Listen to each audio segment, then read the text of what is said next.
এ যেন শুধু একটি দেশের সংকট নয়, পুরো এশিয়ার জন্য এক ভয়াবহ সতর্কবার্তা। বাংলাদেশের টানা বর্ষণে যেমন রাজধানী ঢাকা থেকে শুরু করে দেশের বিভিন্ন অঞ্চলে জলাবদ্ধতা, নদীর পানি বৃদ্ধি এবং বন্যার আশঙ্কা তৈরি হয়েছে, ঠিক একই সময়ে ভারত, চীন, জাপান, তাইওয়ান, ভিয়েতনাম ও থাইল্যান্ডও লড়ছে প্রকৃতির ভয়ঙ্কর রূপের সঙ্গে। কোথাও প্রবল বৃষ্টিতে শহর ডুবে যাচ্ছে, কোথাও পাহাড় ধসে প্রাণ হারাচ্ছেন মানুষ, আবার কোথাও শক্তিশালী টাইফুনের আঘাতের অপেক্ষায় রাত কাটছে লাখো পরিবারের। নোভা এলইডি টিভি, ঝকঝকে ছবি, নিখুঁত শব্দ, 5 বছরের ওয়ারেন্টি। নোভা মানি সঠিক মান, নিশ্চিত সেবা। বাংলাদেশে কয়েকদিন ধরে চলমান ভারী বর্ষণে ঢাকার অনেক গুরুত্বপূর্ণ সড়ক পানির নিচে চলে গেছে। যানজট, জলাবদ্ধতা ও নাগরিক দুর্ভোগে স্থবির হয়ে পড়েছে জনজীবন। দেশের উত্তর পূর্ব ও উপকূলীয় অঞ্চলেও নদ নদীর পানি বাড়ছে। আবহাওয়া অধিদপ্তর বিভিন্ন জেলায় ভারী থেকে অতি ভারী বৃষ্টির পূর্বাভাস দিয়েছে। বিশেষজ্ঞরা আশঙ্কা করছেন, উজান থেকে নেমে আসা পাহাড়ি ঢল এবং অব্যাহত বর্ষণে নতুন করে বন্যা পরিস্থিতির সৃষ্টি হতে পারে। বাংলাদেশের পাশের দেশ ভারতেও পরিস্থিতি ভয়াবহ।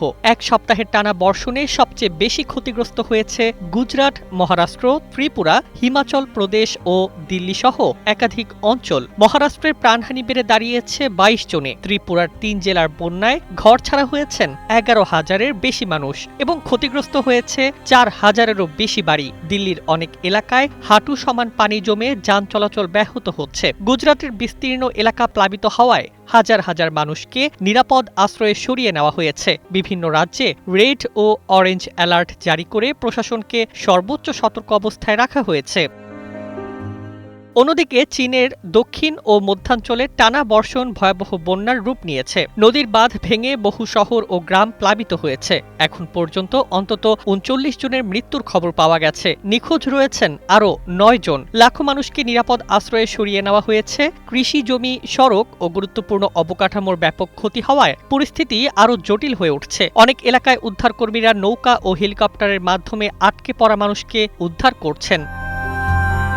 এদিকে পূর্ব এশিয়ায় নতুন আতঙ্কের নাম টাইফুন। তাইওয়ান, জাপান, ভিয়েতনাম ও থাইল্যান্ড এখন শক্তিশালী ঝড়ের আশঙ্কায় প্রহর গুনছে। তাইওয়ানে সম্ভাব্য টাইফুন মোকাবেলায় প্রায় 29,000 সেনা সদস্য প্রস্তুত রাখা হয়েছে। উপকূলীয় এলাকা থেকে মানুষকে সরিয়ে নেওয়া শুরু হয়েছে। জাপানে প্রবল ঝড় বৃষ্টি ও উত্তাল সমুদ্রের কারণে নৌযান চলাচলের সতর্কতা জারি করা হয়েছে। ভিয়েতনামের উত্তরাঞ্চলে বন্যা ও ভূমিধসের ঝুঁকি বেড়ে যাওয়ায় জরুরি সতর্কতা জারি করেছে সরকার। একই ধরনের পরিস্থিতির মুখোমুখি থাইল্যান্ডের উত্তর ও উত্তর পূর্বাঞ্চলও।